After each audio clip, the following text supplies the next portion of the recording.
Il faut comprendre le plan parfait de Dieu pour nos vies. Alléluia. Et nous savons que lorsque Jésus va déclarer ces grandes paroles dans la parole de Dieu, si vous avez votre Bible, on va tourner ensemble ce soir dans Matthieu chapitre 28.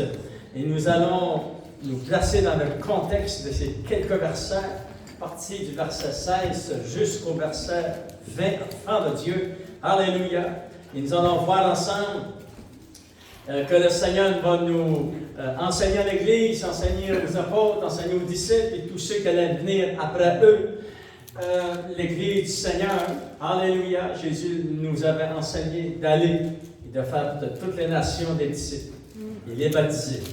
Parce que le baptême dans l'eau est très, très important pour l'Église, pour celui-là qui accepte le Seigneur dans son cœur. Nous allons voir ensemble pourquoi le baptême dans l'eau. Comment ça se fait, le baptême dans l'eau? Dans la parole de Dieu, il y a différentes sortes de baptêmes, mais on ne parle pas de baptême de religion, mais on va parler du baptême que Jésus a parlé. Amen. C'est ça qui est important lorsque nous venons servir le Seigneur. Nous voulons toujours aller chercher ce que le Seigneur nous a enseigné dans la parole de Dieu. Comment nous recevons le baptême, quand nous pouvons recevoir le baptême et pourquoi nous pouvons recevoir le baptême. Si vous voulez, enfants de Dieu, on lit dans Matthieu chapitre 28, verset 16. Et vous savez, ici, dans ces versets, Jésus va se diriger sur la montagne des Oliviers.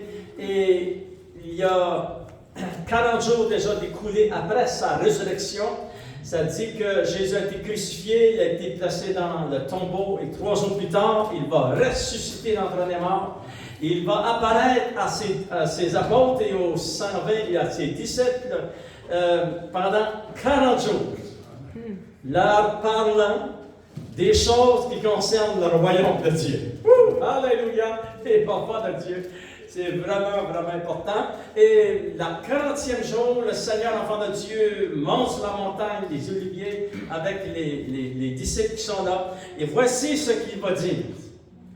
Vous savez, juste avant qu'il quitte pour être enlevé au ciel et s'asseoir à la droite de Dieu le Père, Jésus va déclarer ces paroles qui sont très, très puissantes et très importantes pour l'Église, afin que nous puissions bien fonctionner. Il est dit au verset 16, les 11 disciples allèrent en Galilée sur la montagne que Jésus leur avait désignée. Quand ils le virent, les disciples se prosternèrent devant lui. Mais encore là, quelques-uns eurent des doutes. Et Jésus, s'étant approché,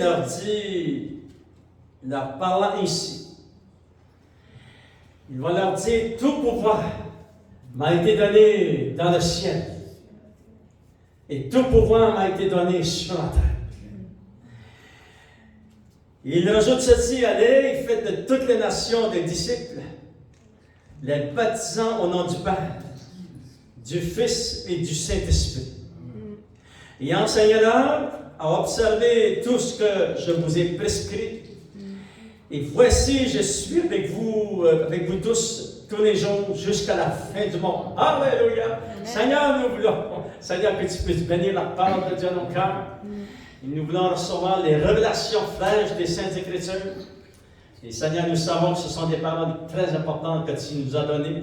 Bénis ton Église, bénis tous ceux qui vont passer à travers les eaux du baptême dans quelques jours, Seigneur. Que tu puisses bénir tous ceux aussi qui vont t'accepter dans les semaines qui s'en viennent, les mois qui s'en viennent, les années qui s'en viennent, Seigneur. Eux aussi vont passer à travers les eaux du baptême. Oui, Seigneur, que tu puisses bénir ta parole au nom de Jésus. Nous t'avons prié. Amen. Lui soit la gloire. Vous savez, enfants de Dieu, lorsque vous ouvrez la parole de Dieu, vous pouvez être rassurés de ceci. Il est dit dans l'Apocalypse chapitre 21, verset 5. Il est dit ceci. Lorsque vous lisez les Saintes Écritures, cette écriture, c'est l'écriture de votre Dieu, inspirée du Saint-Esprit. Et toutes ces paroles sont véritables et certaines.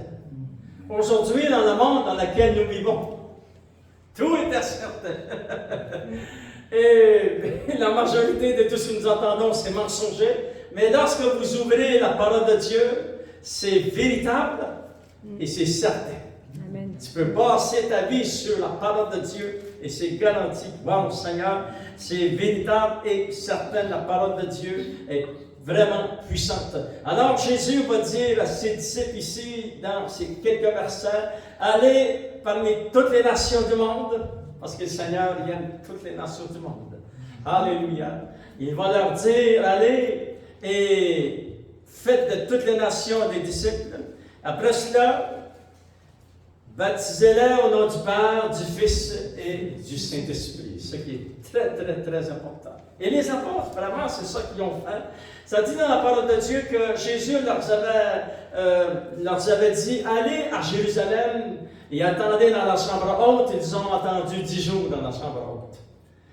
Et après que le Saint-Esprit est venu, maintenant, enfants de Dieu, ils vont se mettre en marche.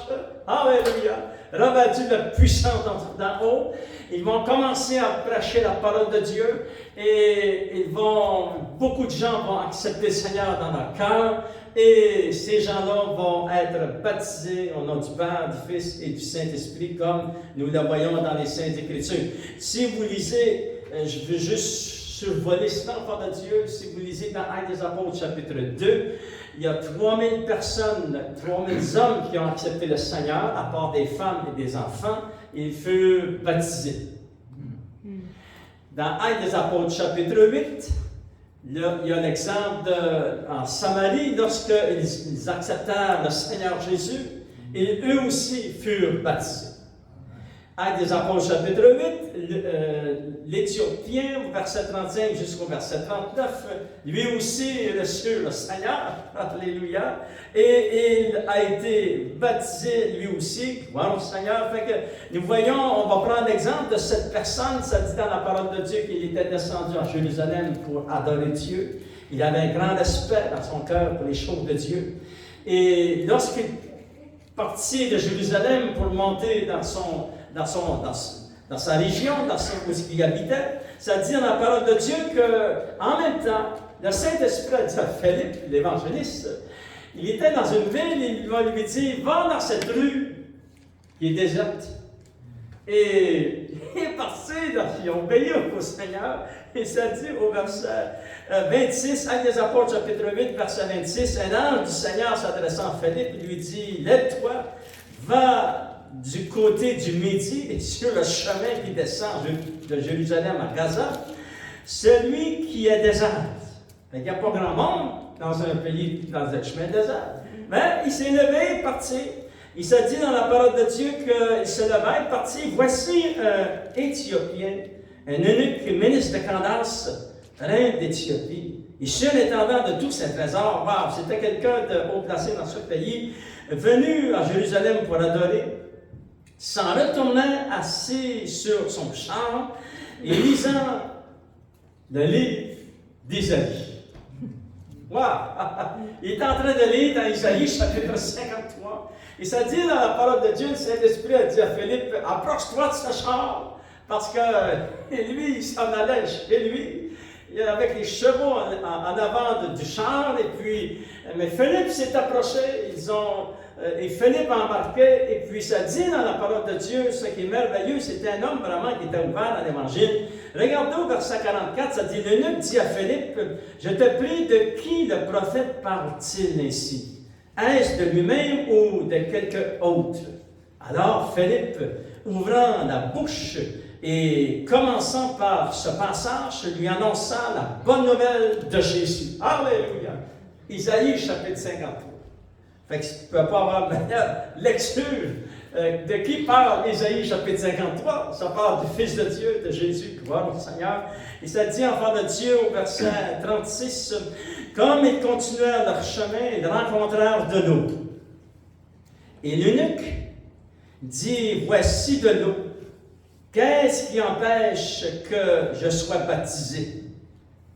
Et Philippe dit, si tu crois de tout ton cœur, cela est possible.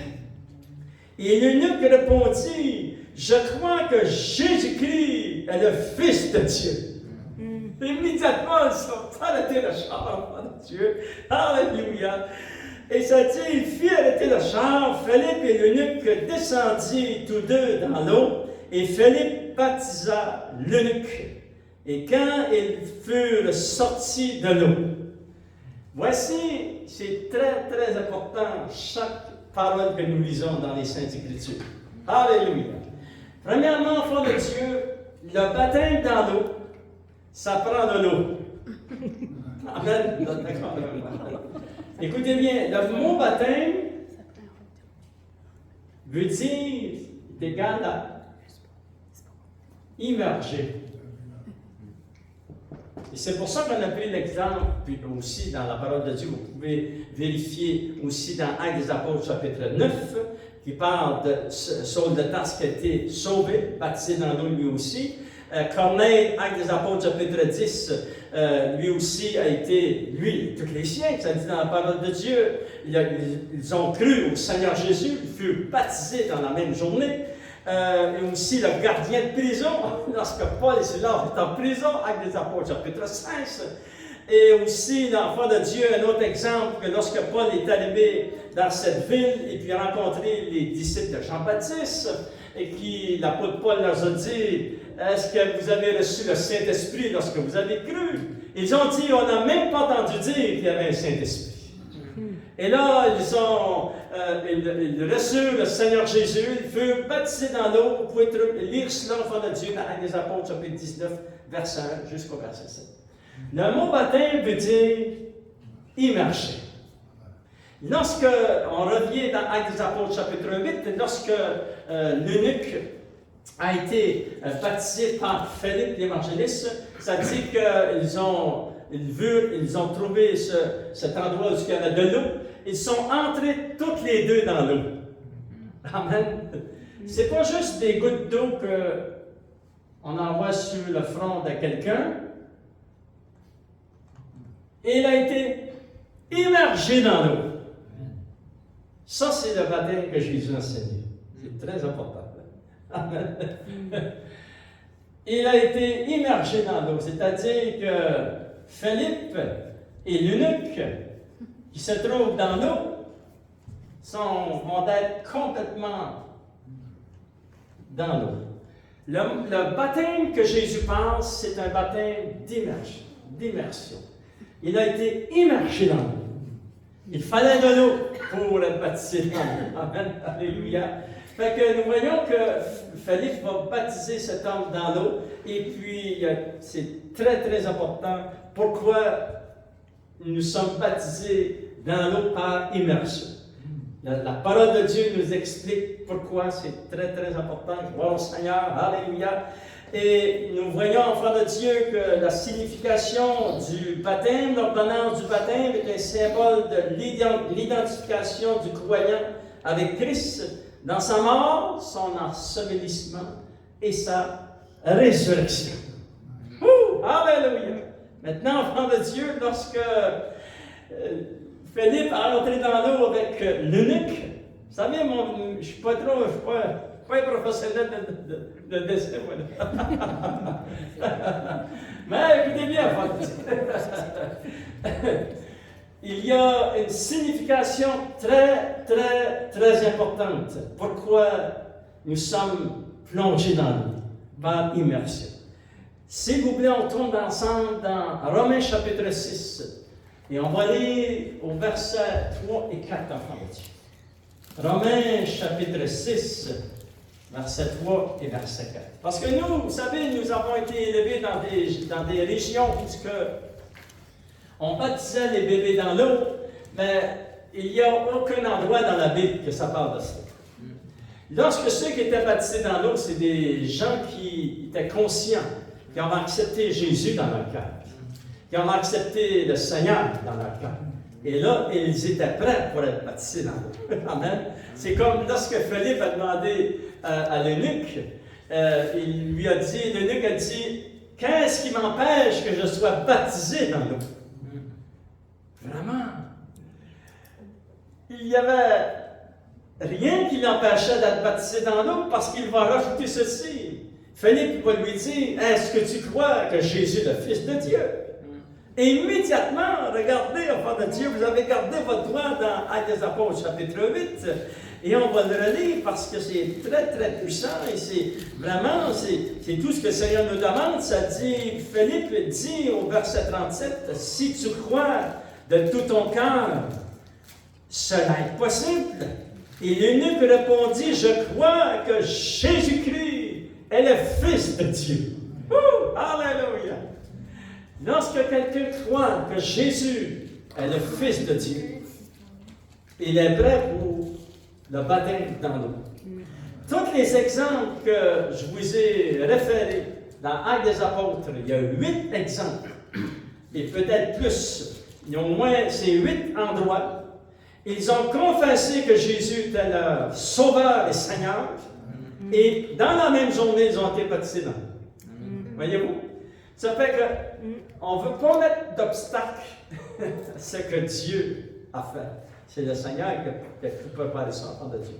Et c'est très important. Et c'est pour ça que les apôtres, vraiment, c'est ça qu'ils ont fait. Jésus avait dit, allez, faites de toutes les nations des disciples, des baptisants au nom du Père, et du Fils et du Saint-Esprit. Alléluia. Ils sont partis après la Pentecôte. Et ils ont prêché la parole de Dieu. 3000 ont été sauvés avec les apôtres, chapitre 2. Et ça dit que le même jour, toutes ces milliers de personnes ont été baptisées dans ça. Ça devait être spécial d'avoir un grand baptême comme l'enfant de Dieu. Lorsque vous continuez à lire dans des Apôtres, chapitre 4, ils ont prêché la parole de Dieu et ça dit que 5000 hommes, à part des enfants et des femmes, acceptèrent le Seigneur. Et eux aussi ont été baptisés dans l'eau. Et nous voyons que vraiment, c'est la première caractéristique d'être baptisé dans l'eau, on doit croire que Jésus est le Fils de Dieu. Alléluia!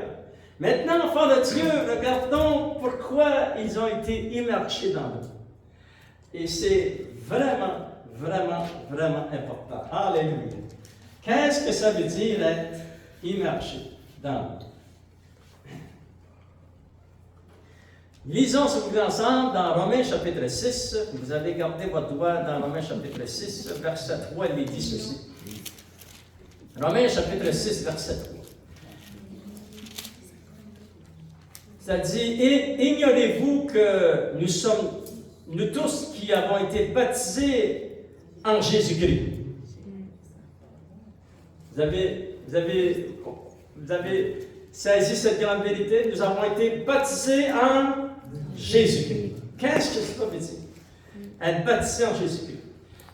Nous avons tous été baptisés en Jésus-Christ. C'est en sa mort que nous avons été baptisés. Nous avons donc été ensevelis avec lui par le baptême en sa mort, afin que, comme Christ est ressuscité des morts, par la gloire du Père, de même, nous aussi, nous marchions en nouveauté de vie. Alléluia! Maintenant, enfant de Dieu, celui qui est baptisé va entrer dans l'eau et puis il va être immergé. C'est-à-dire, il va être immergé sous l'eau. Qu'est-ce que cela signifie? On va le relire ensemble. Romains chapitre 6, verset 3. Nous avons tous été baptisés en Jésus. Qu'est-ce que Jésus enseignait? Le baptême de Jésus, voici ce que le baptême de Jésus veut dire. Il est dit, c'est en sa mort que nous avons été baptisés. C'est-à-dire que lorsque la personne est immergée sur l'eau, il s'identifie à la mort de Christ à Golgotha. Et là, je vais faire une petite croix, la croix de Golgotha. Il réalise que Christ a crucifié la chair et son vieil homme à Golgotha. Maintenant, lorsqu'il sort de l'eau,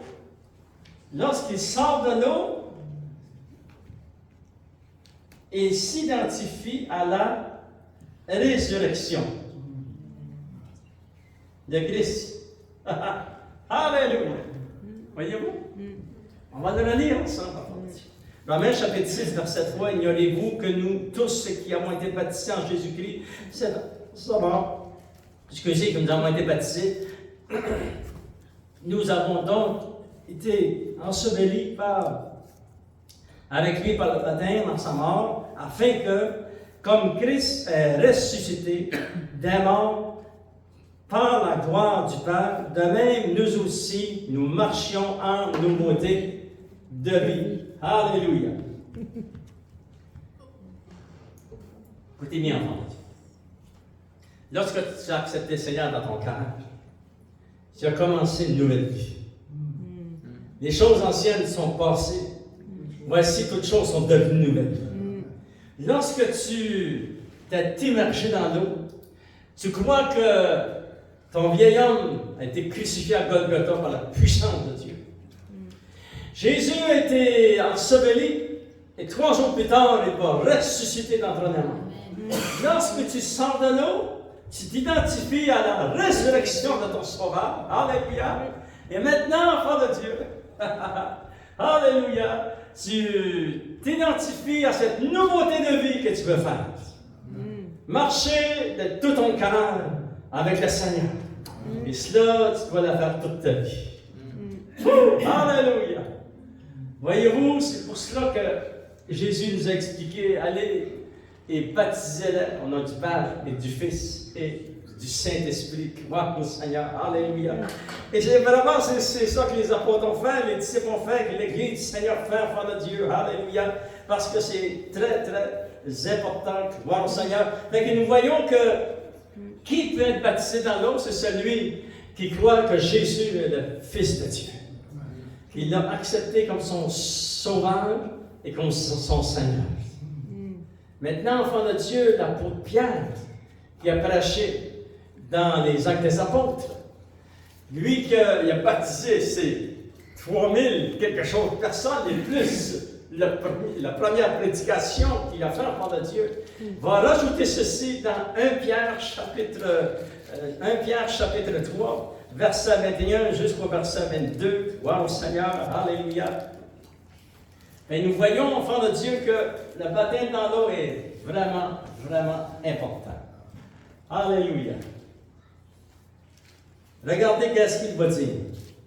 Il est inspiré par le Saint-Esprit, il rajoute ceci. 1 Pierre chapitre 3, verset 21. Il dit, cette eau était une figure du baptême, parlant du déluge au temps de Noé, parce que le déluge était venu dans le monde entier. Il n'y avait pas d'endroit sur la planète, qu'il n'y avait pas d'eau. Il y avait de l'eau partout.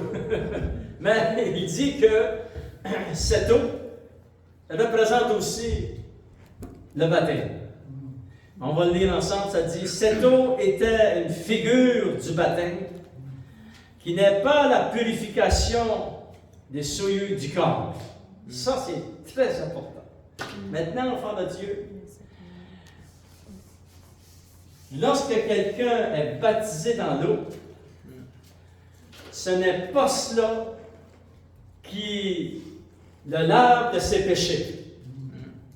Amen? C'est très important. Très important. On va continuer à lire, on va revenir. Ça dit, enfant de Dieu, cette eau était une figure du baptême qui n'est pas la purification des souillures du corps. Mais, qu'est-ce que c'est le baptême? C'est l'engagement d'une bonne conscience envers Dieu. C'est-à-dire que, prenons l'exemple de l'eunuque qui a été baptisé par Philippe, enfant de Dieu. Cet homme avait pris l'engagement ici dans le fond de son cœur. Il croyait que Jésus était le Fils de Dieu. Alléluia. Et en faisant cela, il va déclarer à Philippe qu'il est prêt. Il est prêt vraiment, il a fait cet engagement envers Dieu, il voulait servir Dieu. C'est ça que c'est le baptême dans l'eau. Ce n'est pas la purification des souillures du corps. Vous savez que les religions du monde, beaucoup de religions vont dans les rivières pour se baptiser dans les rivières pour être purifiés de leurs péchés. Mais la Bible dit que ça fonctionne pas. Ce n'est pas pour être purifiés de nos péchés. Où avons-nous été purifiés de nos péchés? On va le lire ensemble. mais l'engagement d'une bonne conscience envers Dieu et qui maintenant vous sauve, vous aussi, par la résurrection de Jésus-Christ. C'est pas pour rien que c'est écrit la résurrection. Qui est à la droite, Jésus est à la droite de Dieu depuis qu'il est allé au ciel et que les anges, les autorités les puissantes lui ont été soumises. Comment pouvons-nous être pardonnés et lavés de nos péchés? C'est à la croix de Golgotha. Alléluia! Maintenant, j'aimerais vous montrer un verset dans la parole de Dieu, enfant de Dieu. C'est très important. Il y a beaucoup qui enseignent de mettre quelque chose en avant de la croix. On ne peut pas mettre aucune œuvre devant le sacrifice parfait de l'agneau de Dieu. L'apôtre Paul va se lever et va dire ceci dans 1 Corinthiens chapitre 1. On doit lire cela, enfant de Dieu, c'est très puissant, très important. Alléluia pour l'Église. 1 Corinthiens chapitre 1, verset 17, il est dit, l'apôtre Paul lui-même va dire ceci, parlant du baptême dans l'eau. Parce que même à cette époque, c'était déjà commencé, il y avait des gens qui voulaient enseigner que pour être sauvé, il fallait absolument que tu sois baptisé dans l'eau. Mais l'apôtre Paul va reprendre cet enseignement qui était fausse, puis qui est encore fausse aujourd'hui, parce qu'on ne peut pas rien mettre devant la croix de Golgotha. Jésus a tout payé à Golgotha. Il a payé pour notre salut, et c'est par le sang de Christ que nous avons été purifiés. Beaucoup de personnes, dans la parole de Dieu, on en parle presque à chaque réunion. Amen. Alléluia. Mais regardez ce qu'il va dire, l'apôtre Paul, il va dire ceci. 1 Corinthiens chapitre 1 verset 17, il dit, ce n'est pas pour baptiser. Maintenant, j'aimerais juste ouvrir une parenthèse. L'apôtre Paul n'a rien contre le baptême dans l'eau. C'est ce qu'il veut enseigner. Il veut que les chrétiens qui vont accepter le Seigneur réalisent, et que les églises réalisent que c'est Christ qui a payé pour notre salut. On ne fait pas le baptême dans l'eau pour être sauvé. On va au baptême dans l'eau parce qu'on est déjà sauvé. Amen. Alléluia. Il y a une différence. Mais lisons ces mots ensemble. Ce n'est pas pour baptiser que Christ m'a envoyé. C'est pour annoncer l'Évangile. Et cela sans la sagesse du langage, afin que la croix de Christ ne soit pas rendue vaine. Car la prédication de la croix est une folie pour ceux qui périssent, mais pour nous qui sommes sauvés, elle est une puissance de Dieu. Alléluia. Il est dit, enfant de Dieu, au verset 23, nous prêchons Christ crucifié. Scandale pour les Juifs et folie pour les païens. C'est-à-dire, c'est une folie pour eux parce qu'ils n'acceptent pas le Seigneur. Mais pour nous qui avons accepté le Seigneur, regardez, enfant de Dieu, verset 24, mais puissance de Dieu et sagesse de Dieu pour ceux qui sont appelés, tant juifs que grecs, que croient au Seigneur. Alléluia. Fait que la croix de Golgotha, c'est là que nous avons été pardonnés, lavés, purifiés de tous nos péchés. Alléluia. Lorsque nous avons accepté le Seigneur, nous avons accepté Jésus comme notre Sauveur et Seigneur. Maintenant, enfants de Dieu, nous sommes prêts pour le baptême dans l'eau. Alléluia. Gloire au Seigneur. Maintenant, on s'est posé la question. Jésus a dit ceci. C'est très important ce que Jésus a dit. Jésus a dit ceci, enfants de Dieu. Le baptême dans l'eau Jésus va nous l'expliquer comment nous faisons le baptême dans l'eau. Il est dit, allez, faites de toutes les nations des disciples, les baptisant au nom du Père et du Fils et du Saint-Esprit. Pourquoi Jésus va nous donner cette formule d'enfant de Dieu? Et lorsque nous lisons dans les Actes des Apôtres, nous lisons que les apôtres ont dit ceci, qu'ils ont, vont prendre un exemple, enfant de Dieu. Regardons dans Actes des Apôtres, chapitre 2. Alléluia. C'est partout dans la parole de Dieu. Et c'est très important de saisir la vérité concernant le baptême dans l'eau. Il est dit dans Actes des Apôtres, chapitre 2, Ça dit, l'apôtre Pierre va dire ceci, les gens avaient été touchés, Dieu, le cœur vivement touché au verset 37, verset 38, ça dit, Pierre leur dit, répandez-vous que chacun de vous soit baptisé au nom de Jésus-Christ pour le pardon de vos péchés, et vous recevrez le don du Saint-Esprit. Pourquoi c'est écrit que, on va le relire ensemble, ça dit, et que chacun de vous soit baptisé au nom de Jésus-Christ. Maintenant, enfants de Dieu, il y a deux vraiment explications très importantes. Première chose, enfants de Dieu, la réponse est celle-ci. Il y a la différence entre l'autorité du baptême et la formule du baptême. Jésus, qu'est-ce qu'il nous a donné dans Matthieu chapitre 28? Jésus nous a donné la formule du baptême. Et Jésus ne s'est pas trompé, il a dit, allez, baptisez-le au nom du Père, du Fils et du Saint-Esprit. C'est ça que les apôtres ont fait.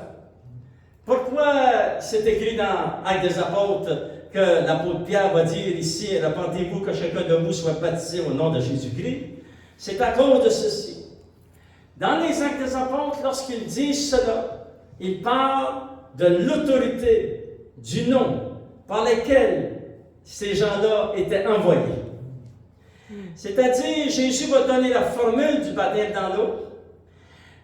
Et lorsqu'on parle du nom de Jésus dans les Actes des apôtres, ça nous parle de l'autorité par laquelle tu vas baptiser.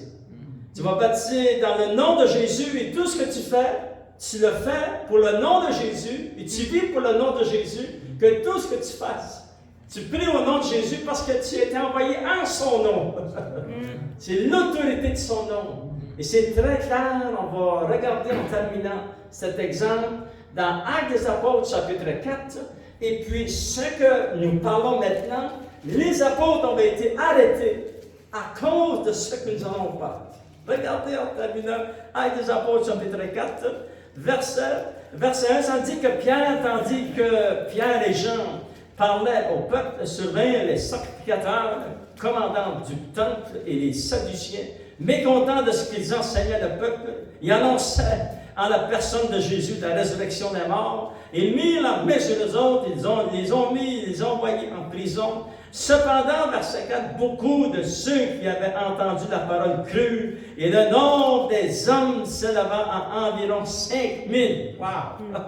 C'est beaucoup, ça, enfants de Dieu. Ça, c'est à part des femmes et aussi des enfants. Et regardez, enfants de Dieu, verset 5. Le lendemain, les chefs du peuple, les anciens, les scribes, s'assemblèrent à Jérusalem avec Anne, le souverain sacrificateur, Caïphe, Jean, Alexandre et tous ceux qui étaient de la race des principaux sacrificateurs. Ils ont placé Pierre et Jean devant eux et regardez qu'est-ce qu'ils vont leur demander. Ils firent placer au milieu d'eux Pierre et Jean et leur demandèrent par quel pouvoir, au nom de qui avez-vous fait cela? Voyez-vous? La question était, dans quel nom tu marches? Avec quelle autorité? On va le relire ensemble, en fait. Il est dit, par quel pouvoir et au nom de qui vous faites cela? Alors Pierre, rempli du Saint-Esprit, leur dit, chef du peuple et ancien d'Israël, puisque nous sommes interrogés aujourd'hui sur un bienfait accordé à un homme malade, parce que cet homme-là avait été guéri dans Actes des Apôtres chapitre 3, afin que nous disions comment il a été guéri, sachez-le tous, que tout le peuple d'Israël le sache. C'est par le nom de Jésus-Christ de Nazareth. Alléluia! C'est pour cela, enfant de Dieu, que le nom de Jésus est très important, parce que c'est par son autorité que nous sommes envoyés. C'est par son autorité, comme Jésus l'avait dit, il l'avait enseigné. Allez et faites de toutes les nations, les baptisant au nom du Père, du Fils et du Saint-Esprit. Alléluia! Dieu est bon, enfant de Dieu. La parole de Dieu, c'est glorieux. Et lorsque nous sondons la parole de Dieu, nous voyons combien il est très important pour quelqu'un d'être baptisé dans l'eau. Et tout ce que ça prend, crois au Seigneur Jésus. Fais de lui ton sauveur et ton Seigneur. Et tu es prêt pour passer à travers les eaux du baptême. Lèvons-nous s'il ensemble, enfants de Dieu. On va inviter nos musiciens, on va chanter. Oui, Dieu est bon. En fait, où sont nos chanteurs, nos chantres, gloire au Seigneur, les musiciens avant, nos choristes, gloire au Seigneur. Alléluia. Oui? Oui? Quelqu'un peut m'aider avec le tableau?